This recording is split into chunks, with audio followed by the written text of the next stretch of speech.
हमारे इस अपनी बुद्धि की पात्रता पर निर्भर करता कि हमारा पात्र कितना बड़ा, हमारी योग्यता कितनी। जितनी बड़ी योग्यता उतना ही आनंद हमारी बुद्धि में समा जाए। अगर पात्रता नहीं होगी तो लगेगा जी ये क्या उत्सव मनाते रहते हैं भगवान का। कोई तो ये भी कह देगा भगवान तो अजन्मा है, वो कभी जन्म नहीं लेता, ये सब बेकार की बातें हैं। तो जिसकी जैसी भावना, लेकिन जिसकी पात्रता है, जिसकी योग्यता है, उसको तो श्री ठाकुर जी के आगमन की अत्यंत प्रसन्नता, अत्यंत खुशी होती है। भगवान श्री कृष्ण ने भी कहा है, भगवान से पूछा गया कि प्रभु आप किसके लिए अवतार लेते हो, तो भगवान ने कहा पद्म पुराण में, मद भक्तानाम विनोदार्थम करोमि विविधा क्रिया। मद भक्तानाम विनोदार्थम, मैं अपने भक्तों के विनोद के लिए, उनके आनंद के लिए, उनके रस की वृद्धि के लिए करोमि विविधा क्रिया, मैं विविध विविध क्रियाएं करता हूँ, विविध विविध लीलाएं करता हूँ, ताकि मेरे भक्तों का उन्माद और बढ़े, उनका प्रेम और बढ़े। उसी के लिए श्री ठाकुर जी ने इस धरती पर अवतार ग्रहण किया। अब चलिए, ये तो मान लिया कि शास्त्र अनुसार भगवान के अवतार की तिथि बता दी गई, लेकिन असल में तो भगवान ना कभी आते हैं ना जाते हैं। क्या भगवान श्री कृष्ण लीला संवरण करके गोलोक चले गए तो आज धरती पर नहीं है भगवान? क्या आज कृष्ण लीलाएं धरती पर नहीं होती? बिल्कुल होती है। हमें लगता है कि भगवान आए और चले गए, पर असल में ऐसा होता नहीं। जैसे जब तक किसी को ज्ञान नहीं था तब तक लोग कहते थे कि सूरज सुबह सुबह आता है और शाम को घर चला जाता है, ऐसा लोग मानते थे। फिर साइंस ने, विज्ञान ने खोज की तो कहा नहीं नहीं, सूरज ना आता है ना जाता है, सूरज कहीं नहीं आता जाता है। होता क्या है, हमारी धरती घूमती है। जैसे धरती सूर्य की ओर मुख करती है तो दिन हो जाता है, घूम करके जैसे दूसरी तरफ आती है तो रात हो जाती है। तो सूर्य ना उदय हुआ ना अस्त हुआ, सूर्य तो वही की वही है, बस हमें दिखाई देता है। तो श्री ठाकुर जी भी आए गए, ये हमें लगता है, हमें लगता है कि भगवान आए चले गए, लेकिन श्री ठाकुर जी न कभी आते हैं न जाते हैं। वो सदा सर्वदा के लिए अपने भक्तों के मध्य में रहते हैं। और श्रीमद् भागवत तो उसका पूर्ण उदाहरण है। जब ठाकुर जी जा रहे थे तो उद्धव जी ने कहा कि प्रभु कलयुग के जीव आपको कहाँ देखेंगे, तो भगवान ने कह दिया कि मेरा अगर दर्शन प्रत्यक्ष करना है तो श्रीमद् भागवत ग्रंथ में मैं सदा सदा के लिए विराजमान हूँ। सदा के लिए श्री ठाकुर जी इस ग्रंथ में विराजमान होंगे। अब प्रश्न आया कि भगवान श्री कृष्ण ने इस ब्रज की धरती पर ही क्यों अवतार लिया, इस वृंदावन को ही क्यों चुना?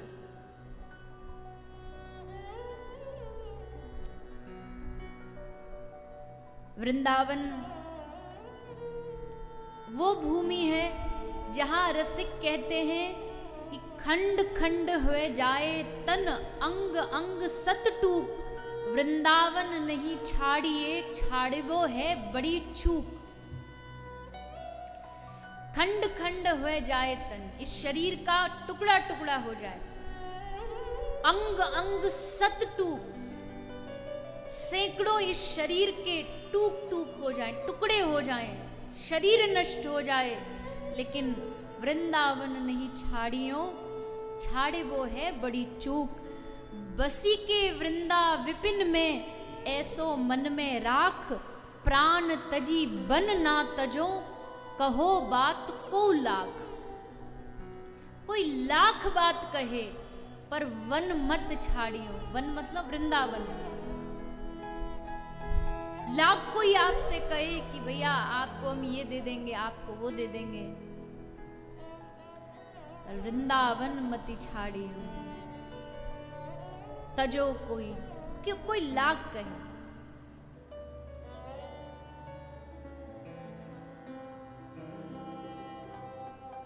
मतलब अभी तो हमें ब्रज प्रेम जागा भी नहीं है वैसे तो अच्छी तरीके से, पर अभी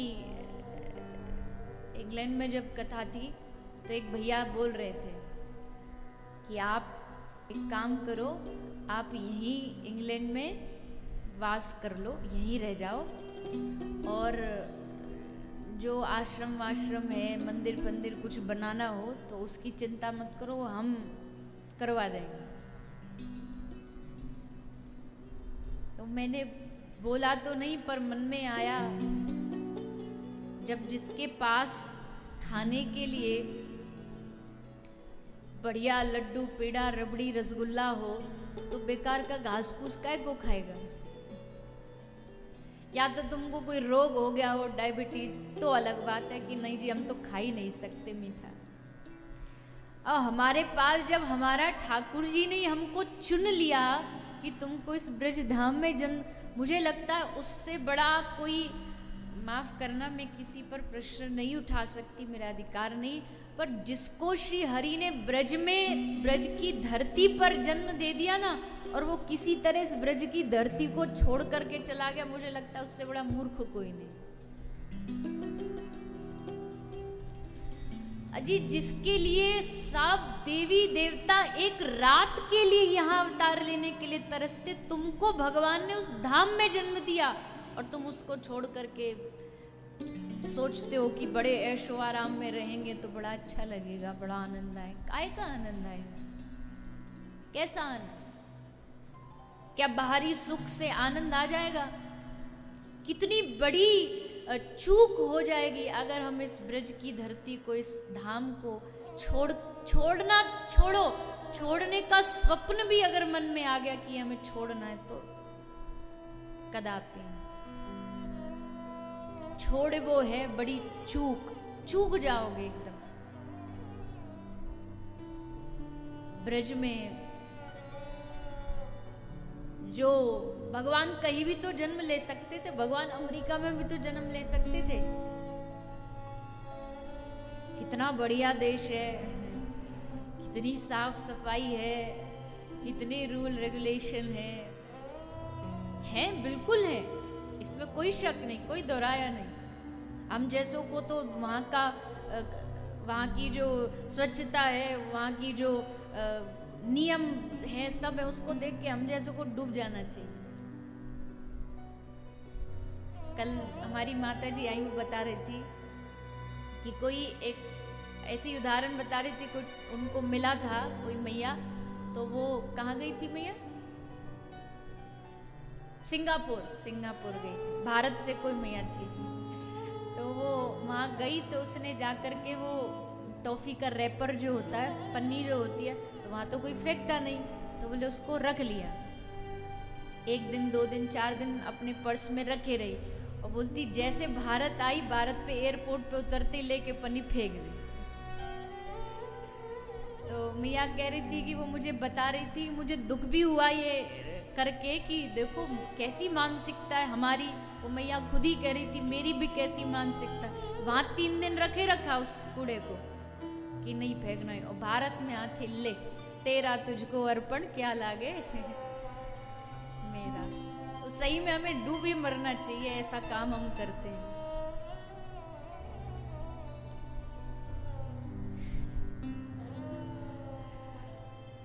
वहां पर ये बात कोई कहने की तो नहीं, पर अब याद आ गई है तो अब मन में आ गई तो बोल दूं। कहते ना मन में नहीं रखना चाहिए। वहाँ पर कोई कुत्ते को भी वॉक कराने ले जाता है ना, तो उसके लिए एक पन्नी साथ में लेकर के जानी पड़ती है कि कब महाराज का मन कर जाए मलमूत्र त्यागने का। तो अगर ऐसे कहीं किसी ने देख लिया कि तुम्हारा कुत्ता ऐसे ही कहीं सड़क पे, तो तुरंत फाइन लग जाएगा। सो पन्नी संग लेके जाते, जैसे वो चालू होता है वो पन्नी लगा लेते।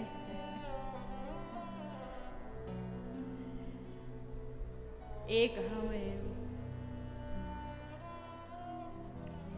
हंसी आ रही है, बात ठीक है, लेकिन इससे थोड़ा सोचना भी चाहिए, हमें समझना चाहिए।